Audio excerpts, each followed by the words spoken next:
வணக்கம் traders, welcome to pre market report. So இன்றைக்கி நம்ம இந்த வீடியோவில் என்ன பார்க்க போகிறோம்னா, நிஃப்டி 50 வந்து 23 ஏப்ரல் புதன்கிழமை மார்க்கெட் என்ன நடக்க போகுதுன்னா, ஸோ நம்ம மார்க்கெட்டுன்னு சொல்கிறது நிஃப்டி 50 அண்ட் பேங்க் நிஃப்டியை தான் நம்ம அனாலிசிஸ் பண்ண போகிறோம். ஸோ இந்த அனாலிசிஸ் வந்து நம்ம ஒரு 4 விஷயத்தை வச்சு தான் நம்ம பண்ண போகிறோம். ஒன்று வந்து price action. So Nifty 50 and bank நிஃப்டியில் ப்ரைஸ் ஆக்ஷன் எப்படி இருக்குது, ஸோ மார்க்கெட் வந்து புல்லிஷாக இருக்கா இல்லை பியரிஷாக இருக்கா, அடுத்து ஏதாவது முக்கியமான சப்போர்ட்டில் இருக்கா, அந்த சப்போர்ட்லேருந்து மார்க்கெட் ரிவர்ஸ் ஆகிறதுக்கு சான்சஸ் இருக்கா அப்படிங்கிறது தான் நம்ம பார்க்க போகிறோம். செகண்ட் பார்த்தீங்கன்னா கிஃப்ட் நிஃப்டின்னு சொல்லியிருக்கு. இப்போ என்னடா இந்த கிஃப்ட் நிஃப்டின்னு பார்த்தீங்கன்னா, கிஃப்ட் நிஃப்டி வந்து என்னென்னா ஒரு ஃபியூச்சர்ஸ், இது நிஃப்டியை பேஸ் பண்ணியிருக்க ஃபியூச்சர்ஸ் அண்ட் இது வந்து ஆல்மோஸ்ட் ஒரு 24/7 ஓப்பனாக இருக்கும். ஸோ இப்போ நமக்கு கிஃப்ட் நிஃப்டி பார்த்தோம்னா, நம்மளோட இந்தியன் டைம் வந்து 2:30க்கு கிஃப்ட் நிஃப்டி க்ளோஸ் ஆகும். அதே மாதிரி காலையில் 6:30க்கே கிஃப்ட் நிஃப்டி ஓப்பன் ஆயிரும். அப்போது ப்ரைஸ் ஆக்ஷன் பார்த்துட்டு 6:30க்கே ஓப்பன் ஆகிறனால நமக்கு foreign investors, FIIs and DIIs வந்து என்ன மாதிரி ப்ளே பண்ணுறாங்க, மார்க்கெட் இன்னைக்கு புல்லிஷாக போகிறதுக்கு வாய்ப்பு இருக்கா இல்லை பியரிஷாக போகிறதுக்கு வாய்ப்பு இருக்கா, இல்லை கன்சாலிடேஷன் ஃபேஸில் ஒரு சைட்வேஸ் மார்க்கெட்டாக போகுமா அப்படிங்கிறத வந்து நம்ம அண்டர்ஸ்டாண்ட் பண்ணலாம் கிஃப்ட் நிஃப்டியில். அடுத்து பார்த்தீங்கன்னா இந்தியா விக்ஸ் வந்து இந்தியன் வாலடைலிட்டி இண்டெக்ஸ். அப்போ இந்த இந்தியா வாலடைலிட்டி இண்டெக்ஸ் வந்து இப்போ வந்து பார்த்தீங்கன்னா ஒரு 15 இருக்குது. அப்போ இந்த 15லேருந்து மார்க்கெட் என்ன நடந்தால் மார்க்கெட் வந்து மேலே போகும் கீழே வருங்கிறத நம்ம அனாலிசிஸ் பண்ண போகிறோம். கடைசியாக பார்த்தீங்கன்னா ஓப்பன் இன்ட்ரெஸ்ட் டேட்டா. ஸோ இப்போ இந்த 4 டேட்டாவும் பார்த்தீங்கன்னா ஆல்மோஸ்ட் ஈக்குவலான ஒரு அட்வான்டேஜில் இருக்குது. காரணம் என்னென்னா, பெரும்பாலும் நிறையா பேர் வெறும் ப்ரைஸ் ஆக்ஷனை மட்டும் பார்ப்பாங்க, நிறையா பேர் வெறும் இந்தியா விக்ஸை மட்டும் பார்ப்பாங்க. ஆனால் இந்த 4 விஷயத்தையும் நமக்கு கம்பேர் பண்ணும்போது நமக்கு ஒரு கிளியரான மார்க்கெட் டேட்டா கிடைக்கும். ஒன்று, அதே மாதிரி நம்ம என்ன பண்ணியிருக்கோம்னா ஒரு 100 டே சேலஞ்ச் மாதிரி எடுத்திருக்கோம். ஸோ 100 டேஸ் நம்ம வந்து மார்க்கெட் என்ன நடக்க போகுதுங்கிற ஒரு அனாலிசிஸ் ட்ரூ ஆகுதா ஃபால்ஸ் ஆகுதான்னு சொல்லி இப்போ நமக்கு பார்த்தோம்னா, நமக்கு வந்து ஃபர்ஸ்ட் டே வந்து பார்த்தீங்கன்னா ஏப்ரல் 21 நம்ம என்ன எக்ஸ்பெக்ட் பண்ணமோ அதே தான் நடந்திருக்கு. ஒன்று, ஸோ அப்படிங்கிறனால இதை வந்து நான் வந்து க்ரீன் கலரில் மாற்றிக்கிறேன். ஓகே, சப்போஸ் அன்னைக்கு நடக்கலை அப்படின்னா நம்ம என்ன பண்ணுவோம்னா ரெட் கலரில் மாற்றிக்குவோம். ஸோ இங்கே இருக்குது. ஸோ இதுவுமே வந்து ஆல்மோஸ்ட் நமக்கு க்ரீன் தான். அண்ட் இன்றைக்கி ஏப்ரல் 3 வந்து என்ன நடக்கும்னு நமக்கு தெரியாது. ஸோ நம்ம ப்ரிடிக்ஷன் அண்ட் மார்க்கெட் ரிசல்ட்ஸ் வந்து என்ன ஆகுதுன்னு பார்ப்போம். ஓகே, இப்போ நம்ம ஃபஸ்ட்டு வந்து ப்ரைஸ் ஆக்ஷனை டிஸ்கஸ் பண்ண வேணாம், கிஃப்ட் நிஃப்டி வைத்து டிஸ்கஸ் பண்ணிடுவோம். ஏன்னா கிஃப்ட் நிஃப்டி வந்து மார்க்கெட் இப்போது 6:30க்கு ஓப்பன் ஆகிருக்கும். அப்போது கிஃப்ட் நிஃப்டி மார்க்கெட் 6:30க்கு ஓப்பன் ஆனோடனே நமக்கு வந்து அண்ட் கிஃப்ட் நிஃப்டியோட எது வந்து கிஃப்ட் நிஃப்டியோட சிம்பிள்னு உங்களுக்கு டவுட்டாக இருந்துச்சுன்னா அது உங்களுக்காக சொல்கிறேன். இந்த இடத்துல போயிட்டு நீங்கள் நிஃப்டின்னு டைப் பண்ணாவே போதும். நமக்கு நார்மலாக போயிட்டு ட்ரேடிங் வியூவில் நிஃப்டின்னு டைப் பண்ணி இங்கே ஆல் ஸ்டாக்ஸ் இருக்கும். ஆல் ஸ்டாக்ஸில் பார்த்தீங்கன்னா இங்கே நிஃப்டி ஃபியூச்சர்ஸ் இருக்கும். இங்கே நிஃப்டி இருக்கிற மாதிரி இங்கே நிஃப்டி ஃபியூச்சர்ஸ். அந்த நிஃப்டி ஃபியூச்சர்ஸில் 1 எக்ஸ்க்ளமேட்டரி இருக்குல்ல, 1ன்னு போட்டு அடுத்த ஆச்சரியக்குறி, இதை நீங்கள் கிளிக் பண்ணிங்கன்னா அதுதான் கம்ப்ளீட் நிஃப்டி. 2 என்னடான்னு கேட்டிங்கன்னா, ட்ரூவோட ட்ரேடிங் வால்யூம் வந்து கம்மி தான், சேம் தான். இது எவ்வளோ நாள் ஓப்பன் ஆகிருக்கோ அதுவும் அவ்வளோ நேரம் தான் ஓப்பன் ஆகிருக்கும். ஆக்சுவலி பார்த்தீங்கன்னா 6:30 to 3:30 ஒரு ட்ரேடிங் செஷனும், 3:30 to 2:30 ஒரு ட்ரேடிங் செஷனும் இருக்கும். ஸோ அதெல்லாம் கம்பைன் ஆகி இருக்கிறது இந்த நிஃப்டி 1 அப்படின்னு சொல்கிறது தான். ஓகே, அப்போது கிஃப்ட் நிஃப்டி இன்னைக்கு காலையில் பார்க்கும்போது என்னன்னா கேப் அப்பில் ஓப்பன் ஆயிருந்துச்சு. So gift Nifty gap up open ஆயிருந்தால் என்ன அட்வான்டேஜ் அப்படின்னு கேட்டிங்கன்னா, மோஸ்ட்டாக நம்ம இந்தியன் பிளேயர்ஸ் எல்லாம் நிஃப்டி 50ல் தான் இன்வெஸ்ட் பண்ணுவாங்க. ஆனால் ஃபாரின் பிளேயர்ஸ், அதாவது வந்து இப்போ யூஎஸில் இருக்கவங்களோ இல்லை யூரோப்பில் இருக்கவங்களோ பார்த்தீங்கன்னா நமக்கு வந்து அவங்க வந்து அதுக்கு முன்னாடி அவங்களுக்கு இது ஈவினிங் அப்படிங்கிறனால இன்னும் முன்னாடியே வந்து அவங்க பொசிஷன் எடுத்துருவாங்க. அந்த பொசிஷனை வாலடைலிட்டி கூட்டுறதுக்காக தான் கிஃப்ட் நிஃப்டி இன்ட்ரடியூஸ் பண்ணியிருக்காங்க. அப்போது கிஃப்ட் நிஃப்டியில் இன்றைக்கி கேப் அப் எத்தனை சதவீதம் அப்படின்னு பார்த்தோம்னா ஆல்மோஸ்ட் ஒரு 63 பாயிண்ட்ஸ் கேப் அப் இருக்குது. ஸோ ஓப்பனிங் ப்ரைஸ், இது வந்து க்ளோசிங் ப்ரைஸ், இந்த கேண்டலோட எண்டு தான் க்ளோசிங் ப்ரைஸ். ஓப்பனிங் ப்ரைஸ் இங்கே பார்த்தோம்னா ஆல்மோஸ்ட் ஒரு 150 பாயிண்ட் வந்து கேப் அப் ஓப்பன் ஆயிருக்கு. அப்போ இந்த கேப் அப் நமக்கு என்ன சொல்லுது அப்படின்னா, மார்க்கெட் வந்து இன்னைக்கு பியரிஷாக இருக்க போகுதுங்கிறதுல புல்லிஷாக இருக்க போகுதுங்கிறதுல இது ஒரு கன்ஃபர்மேஷன். அப்போது நமக்கு கிஃப்ட் நிஃப்டி என்ன சொல்லுதுன்னா, கிஃப்ட் நிஃப்டியில் கேப் அப் இருக்குது அண்ட் கேப் அப் நடக்குமா அப்படின்னு. ஸோ எவ்வளோ பாயிண்ட்ஸ்னால் ஆல்மோஸ்ட் ஒரு ரஃப்லி ஒரு 150 பாயிண்ட்ஸ் வந்து நமக்கு வந்து கேப் அப் நடக்கும். கேப் அப் நடக்கிறதுக்கு வாய்ப்பு இருக்குது. இதுதான் நம்ம கிஃப்ட் நிஃப்டியில் முக்கியமாக தெரிஞ்சுக்கிறது. அண்ட் இதோட டோட்டலாக நம்ம என்ன சொல்கிறோன்னா, மார்க்கெட் வந்து அப்போது புல்லிஷாக இருக்கும் அப்படிங்கிறது நமக்கு தெரியுது. ஒன்று, அடுத்து நம்ம இந்தியா விக்ஸ் டேட்டா பார்த்தீங்கன்னா நமக்கு ஏற்கனவே இந்தியா விக்ஸ் வந்து ஒரு 15ல் இருக்குது. ஓகே, எப்பயுமே இந்தியா விக்ஸ் வந்து என்ன விஷயம்னா, இந்தியா விக்ஸ் நான் மறுபடியும் சொல்கிறேன், மார்க்கெட் வந்து இந்தியா விக்ஸ் மேலே போச்சுன்னா மார்க்கெட் கீழே விழும், இந்தியா விக்ஸ் கொஞ்சம் கொஞ்சமாக கீழே இறங்குச்சுன்னா மார்க்கெட் மேலே போகும். இதுதான். ஸோ நமக்கு வந்து ஏப்ரல் 7 நீங்கள் ஞாபகம் இருந்திருக்கும், பயங்கரமான ஒரு டவுன்ஃபால் ஆச்சு. அன்னைக்கு இந்தியா விக்ஸ் ஆல்மோஸ்ட் ஒரு 60% மேலே ஏறிச்சு. ஒரு 60%. அந்த 60% ஏறினதுக்கப்புறம் பார்த்தீங்கன்னா ஹை வாலட்டிலிட்டினா மார்க்கெட் வந்து டவுன் சைட் போகும். ஓகே, 23ங்கிறது ஒரு ஹை வாலட்டிலிட்டி. அண்ட் இந்த 63%இருந்து மார்க்கெட் கொஞ்சம் கொஞ்சமாக இறங்கிட்டே வருது. அண்ட் இப்போ பார்த்தீங்கன்னா 15ல் இருக்கு. இந்த 15ல் பார்த்தீங்கன்னா ஆல்மோஸ்ட் ஒரு 3, அதாவது ஒரு 16ஆம் தேதியிலிருந்து 22ஆம் தேதி வரைக்கும் மார்க்கெட் வந்து 15லே இருக்கு. அப்படின்னா ஆல்மோஸ்ட் ஒரு 4 ட்ரேடிங் செஷன்னா 15ல் இருக்கு. இந்த 15ல இருந்து எப்போ மார்க்கெட் 13 வருதோ அப்போ நம்மளோட புல்லிஷ் மூமெண்ட் வந்து ஸ்டாப் ஆயிரும். அதுக்கப்புறமும் மார்க்கெட் வந்து மறுபடியும் விழும். ஸோ நம்ம வந்து இப்போ போயிட்டு இருக்க புல்லிஷ் மார்க்கெட் அப்படியே கண்டினியூ ஆகும்னு எக்ஸ்பெக்ட் பண்ண வேண்டாம். ஸோ அந்த ஒரு காரணத்தினால நமக்கு வந்து மார்க்கெட் புல்லிஷாக போகும், இன்னையோட மார்க்கெட் வந்து புல்லிஷாக போகும்னு எப்படி நம்ம நம்பலாம் அப்படின்னா, நம்மளோட மார்க்கெட்டோட ப்ரைஸ் மேலே போனாலும் நிஃப்டி 50 அண்ட் பேங்க் நிஃப்டி மேலே போகுதோ அப்போ வந்து நமக்கு இங்கே ஒன்றா 15ல் இருக்கணும், இல்லைன்னா 15லேருந்து கொஞ்சமாவது கீழே வரணும். இந்த ரெண்டு நடந்தால் தான் மார்க்கெட் வந்து ஒரு ட்ரூ புல்லிஷாக போயிட்டு இருக்குன்னு அர்த்தம் இன்ட்ராடேல. அண்ட் சப்போஸ் நமக்கு மார்க்கெட்டும் மேலே போகுது, இந்தியா விக்ஸ் டேட்டாவும் 15லேருந்து ஒரு 16 17 தொடுதுன்னா நமக்கு எனி டைம் மார்க்கெட் வந்து ரிவர்ஸ் ஆகி திருப்பி வரலான்னு. அப்போது நீங்கள் இன்ட்ராடேல உங்களோட ஒரு பொசிஷன், சப்போஸ் நீங்கள் வந்து லாங் பொசிஷன் எடுக்கிறீங்க, இங்கேருந்து லாங் பொசிஷன் எடுக்கிறீங்கன்னா நம்ம நிஃப்டி 50ல் ஃபார் எக்ஸாம்பிள் இங்கேருந்து ஒரு லாங் பொசிஷன் எடுக்கிறீங்கன்னு வச்சுக்கோமே. அப்போ இந்த லாங் பொசிஷனை நீங்கள் எதை வச்சு கன்ஃபார்ம் பண்ணும் அப்படின்னா, லாங் பொசிஷன் இங்கே எடுக்கிறீங்க அப்படின்னா இந்தியா விக்ஸ் அப்படியே கன்ஃபார்ம் பண்ணும். இந்தியா விக்ஸ் வந்து 15லையோ இல்லை கொஞ்சம் கீழேயோ இறங்கிட்டு இருந்துச்சுன்னா நீங்கள் லாங் பொசிஷன் எடுக்கலாம். மாறா இந்தியா விக்ஸ் வந்து இன்க்ரீஸ் ஆகிட்டே இருக்குது அப்படின்னா நீங்கள் லாங் பொசிஷன் எடுக்கிறது உங்களுக்கு ஸ்டாப் லாஸில் தான் வருங்கிறத ஞாபகம் வச்சுக்கோங்க. இது நீங்கள் வேணால் பேக் டெஸ்ட் பண்ணி பார்க்கலாம். India VIX versus Nifty 50 and bank நிஃப்டியை வந்து நீங்கள் வந்து ஒரு பேக் டெஸ்ட் மாதிரி பண்ணி பார்த்தீங்கன்னா உங்களுக்கே ஒரு அண்டர்ஸ்டாண்டிங் வரும் இந்தியா விக்ஸும் நிஃப்டி 50 எப்படி யூஸ் ஆகுதுன்னு. அப்போது நம்மளோட மூமெண்ட்ஸை வந்து நீங்கள் லாங்கோ ஷார்ட்டோ அதோட மூமெண்ட்ஸை நீங்கள் பொசிஷன் எக்ஸிக்யூட் ஆகிறதுக்கு முன்னாடி கன்ஃபார்ம் பண்ணுறது இந்தியா விக்ஸ் டேட்டாவை. அப்போது இப்போ இருக்க இந்தியா விக்ஸ் டேட்டா வந்து பார்த்தீங்கன்னா 15ல் இருக்குது. ஸோ இந்தியா விக்ஸ் வந்து ஸ்டில் வந்து 15.5ல் இருக்குது. அப்போது expected to go down.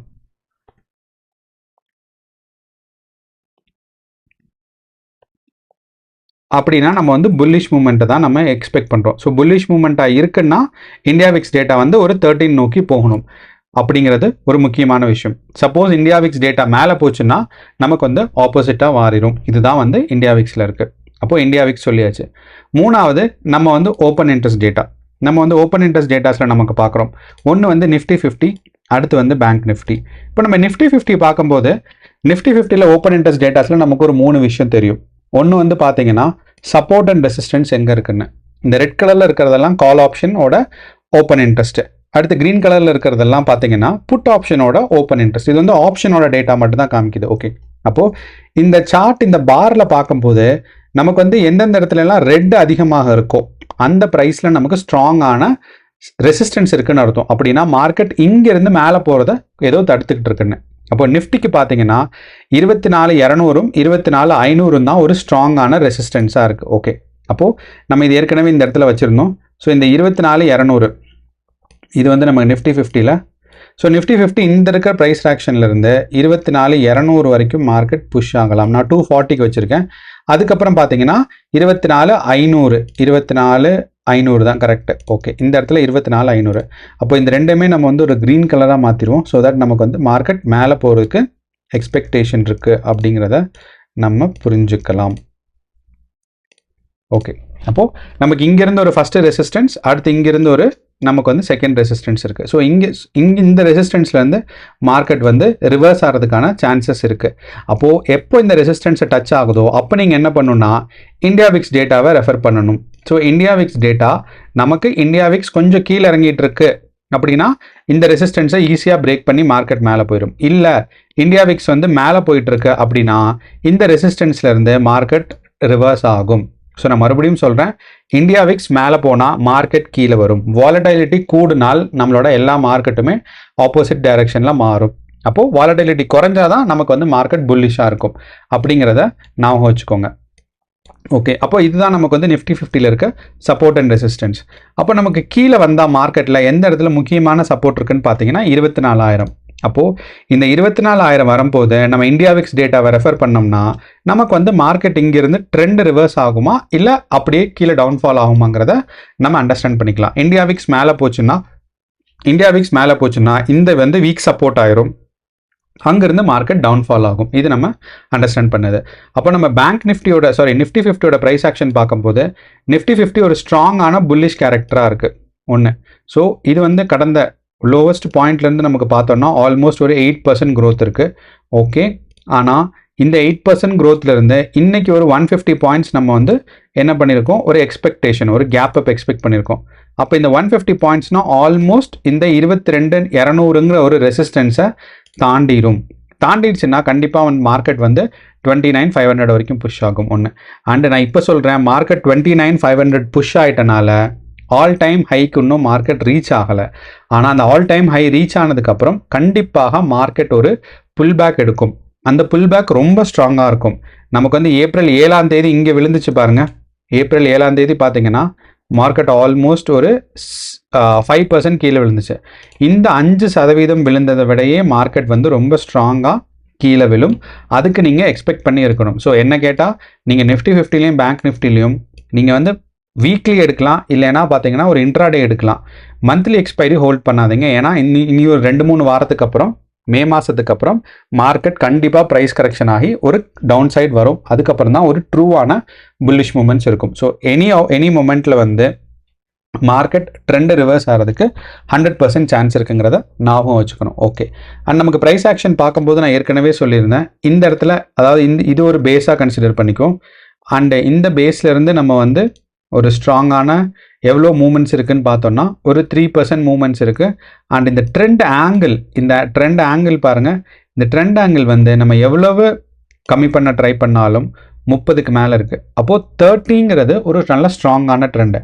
Actual நமக்கு வந்து ட்ரெண்ட் பார்த்தோம் அப்படின்னா ஒரு 30லேருந்து நமக்கு வந்து ஒரு 56 ஆகும். அண்ட் இந்த ட்ரெண்டை கன்சிடர் பண்ணாமல் இங்கேருந்து கன்சிடர் பண்ணோம்னா இன்னுமே ரொம்ப ஸ்ட்ராங்காக இருக்குது.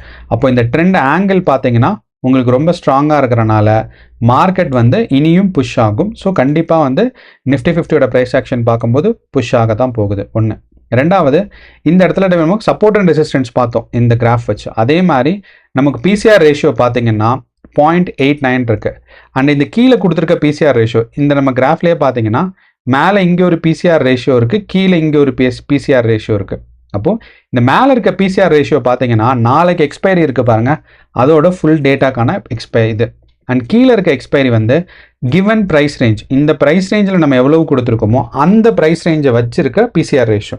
அண்ட் பிசிஆர் ரேஷியோ வந்து 0.8 இருக்குது. ஸோ 0.8 பிசிஆர் ரேஷியோனா மார்க்கெட் வந்து ஸ்லைட் புல்லிஷாக இருக்கிறதுக்கான வாய்ப்புகள் ரொம்ப ரொம்ப ஸ்ட்ராங்காக இருக்குன்னு அர்த்தம்.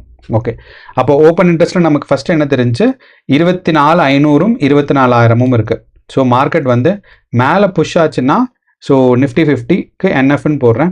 ஸோ நிஃப்டி 50க்கு வந்து 24,500 ஒரு ஸ்ட்ராங்கான சப்போர்ட் இருக்குது. அதே சமயம் மார்க்கெட் வந்து 24,500 மார்க்கெட் அதே மாதிரி எந்த டவுன் சைடு வந்துச்சுன்னா 24,000 வரும். ஸோ இதுதான் வந்து மார்க்கெட் இன்னைக்கு போகக்கூடிய ரேஞ்சு ஒன்று. அடுத்து பிசிஆர் ரேஷியோ வந்து பார்த்தீங்கன்னா நமக்கு வந்து 0.89 இருக்குது. ஸோ 0.89. ஸோ அப்படிங்கிறனால நமக்கு என்ன தெரியும் அப்படின்னா ஒரு மைல்டு புல்லிஷ் கேரக்டர்ஸ் இருக்கிறதுக்கு, ஒரு வீக் புல்லிஷ் மூமெண்ட்ஸ் இருக்கிறதுக்கு வாய்ப்பு இருக்குது. ஒரு ஸ்ட்ராங்கான புல்லிஷ் மூமெண்ட்ஸ் இல்லாமல் ஒரு வீக் புல்லிஷ் மூமெண்ட்ஸ் நிஃப்டி 50ல் இருக்கிறதுக்கு வாய்ப்பு இருக்குங்கிறது. அடுத்து நமக்கு வந்து பேங்க் நிஃப்டி. அண்ட் நம்ம ப்ரைஸ் ஆக்ஷன் ஆஃப் நிஃப்டி 50 பார்த்தாலும் நமக்கு என்ன தெரியுதுன்னா ஒரு புல்லிஷ் கேரக்டர் தெரியுது, ட்ரெண்ட் ஆங்கிள் ஸ்ட்ராங்காக இருக்குது.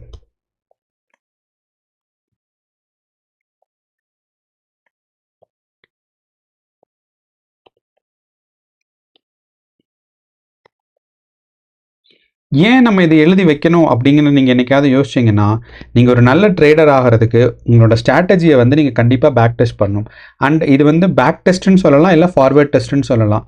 ஸோ அப்போ நம்ம இன்றைக்கி என்ன பண்ணுறோன்னா பேக் டெஸ்ட்டும் இல்லாமல் ஃபார்வேர்ட் டெஸ்ட்டும் இல்லாமல் அன்னைக்கு இருக்கிற அனாலிசிஸ் நமக்கு கரெக்டாக பண்ணுறோமா இல்லையாங்கிறத ஒரு 100 டேஸ்க்கு நம்ம வாட்ச் பண்ண போகிறோம். அப்போது நம்ம அனாலிசிஸில் என்றைக்காவது ஒரு நாள் கண்டிப்பாக, ஒரு நாள் இல்லை இந்த 100 நாளில் என்றைக்காவது ஒரு நாள் மேலே கீழே வரும். அப்போ வந்து எதனால மேலே கீழே வருது இந்த 4 விஷயத்தை தவிர அப்படிங்கிறத ஒரு விஷயத்தை அனலைஸ் பண்ணுறதுக்காக தான் இந்த ஒரு நோட் புக் மாதிரி நம்ம மெயின்டைன் பண்ணுறோம். இந்த நோட் புக்கோட ஆக்சஸ் வேணும்னா நீங்கள் டெலிகிராம் குரூப்பில் மெசேஜ் பண்ணுங்கள், நான் லிங்க் ஷேர் பண்ணுறேன் உங்களுக்கு. ஸோ இது உங்களுக்கு ஹெல்ப்ஃபுல்லாக இருக்கும். ஓகே, அண்ட் இப்போ நம்ம வந்து அப்போது ட்ரெண்ட் ஆங்கிள் வந்து நல்லா ஸ்ட்ராங்காக இருக்கிறனால மைல்டு ஸ்ட்ராங் ட்ரெண்ட் ஆங்கிள் இருக்குது. ஸோ புல்லிஷ் நேச்சர் நிஃப்டி 50யோட ப்ரைஸ் ஆக்ஷனில் இருக்குது. ஓகே. அடுத்து நமக்கு பேங்க் நிஃப்டி போவோம். ஸோ பேங்க் நிஃப்டி பார்த்தீங்கன்னா நிஃப்டி 50 விட அழகான ஒரு ப்ரைஸ் டிஸ்ட்ரிபியூஷன் இருக்குது. பார்த்தோன்னா ஸ்ட்ராங்கான சப்போர்ட் எங்கே இருக்குன்னு பார்த்தீங்கன்னா 55,000லையும், ரெசிஸ்டன்ஸ் மேலே போகிறத தடுக்கிறதுக்கு இருக்கிற ரெசிஸ்டன்ஸ் பார்த்தீங்கன்னா 56,000லையும் இருக்குது. அந்த ஒரு காரணத்தினால நம்ம நிஃப்டி 50ல் பார்த்தீங்கன்னா ஏற்கனவே நம்ம வரைஞ்சி வச்சுருக்கோம். ஸோ மார்க்கெட் புஷ் ஆகிறது இங்கேருந்து 56,000க்கு புஷ் ஆகும். ஒன்று.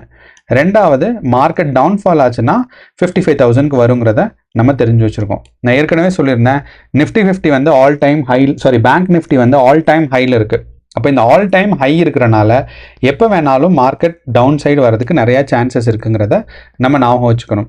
ஸோ நமக்கு வந்து இப்போது பேங்க் நிஃப்டி எந்த ரேஞ்சில் இருக்கும் அப்படின்னு பார்த்தீங்கன்னா 56,000லையும் அதே மாதிரி 55,000லையும் நடுவில் இருக்கும். ஸோ 56,000ங்கிறது ஸ்ட்ராங்கான ரெசிஸ்டன்ஸும் 55 வந்து ஸ்ட்ராங்கான சப்போர்ட்டுமா இருக்குது. ஓகே, அடுத்து நமக்கு பிசிஆர் ரேஷியோ பார்த்தோம் அப்படின்னா நமக்கு எவ்வளோ இருக்குது? ஸோ கிவன் ப்ரைஸ் ரேஞ்சில் பார்த்தீங்கன்னா 0.74 இருக்குது.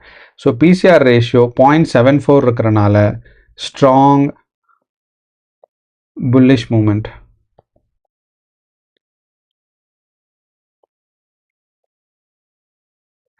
அப்போ இந்த ஸ்ட்ராங் புல்லிஷ் மூமெண்ட்ஸ்னால் என்னென்னா ஒரு 450 பாயிண்ட்ஸ் வரைக்கும் இது வந்து மூவ் ஆகிறதுக்கு சான்சஸ் இருக்குது. அண்ட் நம்ம கேப் அப் ப்ரெடிக்ட் பண்ணியிருக்கோம். அப்போ கேப் அப்பும் நடக்கிறதுக்கான சான்சஸ் இருக்குது. அப்போ ஓவராலாக பார்க்கும்போது மார்க்கெட் புல்லிஷாக தான் இருக்கிறதுக்கான சான்சஸ் ரொம்ப ஸ்ட்ராங்காக இருக்குது. அண்ட் இதுதான் நம்ம பேங்க் நிஃப்டியோட ரேஞ்சுமே. அப்போது பேங்க் நிஃப்டி இங்கேருந்து மேலே போகலாம். அண்ட் இதுக்கப்புறமும் மேலே போகிறதுக்கான சான்சஸும் கொஞ்சம் அதிகமாக இருக்குது.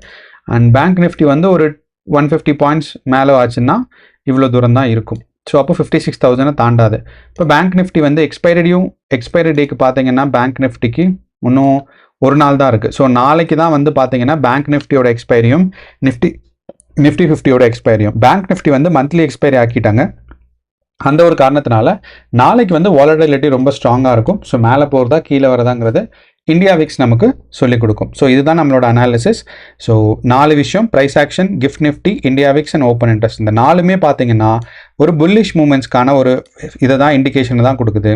ஆனால் இந்த புல்லிஷ் மூமெண்ட்ஸ் ஒரு ஸ்ட்ராங்கான புல்லிஷ் மூமெண்ட்ஸ் கிடையாது. இதிலிருந்து கண்டிப்பாக ஒரு நல்ல அடி விழும். ஸோ அதனால் நீங்கள் லாங் டேர்ம் பொசிஷன் எடுக்கும் போது யோசிச்சு எடுக்கணும். ஸோ இதுக்கப்புறம் ஒரு ப்ரைஸ் கரெக்ஷன் வரும்.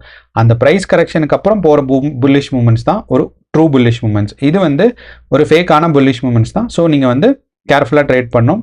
நிறையா பணம் போட்டு இந்த டைமில் இந்த ப்ரைஸ் ரேஞ்சில் போட்டு மாட்டிக்காதீங்க. இதிலிருந்து மார்க்கெட் இனியும் டவுன்ஃபால் ஆகும். டவுன்ஃபால் ஆகிட்டு தான் அதுக்கப்புறம் இன்க்ரீஸ் ஆகும். ஸோ இதை நீங்கள் அண்டர்ஸ்டாண்ட் பண்ணிக்கணும். ஸோ இதுதான் நம்மளோட அனாலிசிஸ். உங்களுக்கு வேறு ஏதாவது கமெண்ட்ஸ் இருக்குது, இல்லை உங்களுக்கு வேறு ஏதாவது ஒரு ஐடியா இருக்குன்னா கமெண்ட் பாக்ஸில் சொல்லுங்கள். ஸோ தட் நம்ம வியூவர்ஸ்க்கும் நல்லா ஹெல்ப்ஃபுல்லாக இருக்கும். அது மட்டும் இல்லாமல் நம்ம சேனலில் Nifty and bank Nifty daily analysis பண்ணிகிட்ருக்கோம். ஸோ இதை தொடர்ந்து தெரிஞ்சுக்கிறதுக்கு சேனலை சப்ஸ்கிரைப் பண்ணி சப்போர்ட் பண்ணுங்கள். அண்ட் உங்கள் ஃப்ரெண்ட்ஸ் அண்ட் ஃபேமிலி யாராவது ட்ரேட் பண்ணிருந்தாங்கன்னா அவங்களுக்கும் இந்த வீடியோ பகிர்ந்துக்கோங்க. கண்டிப்பாக பயனுள்ளதாக இருக்கும். நன்றி, வணக்கம்.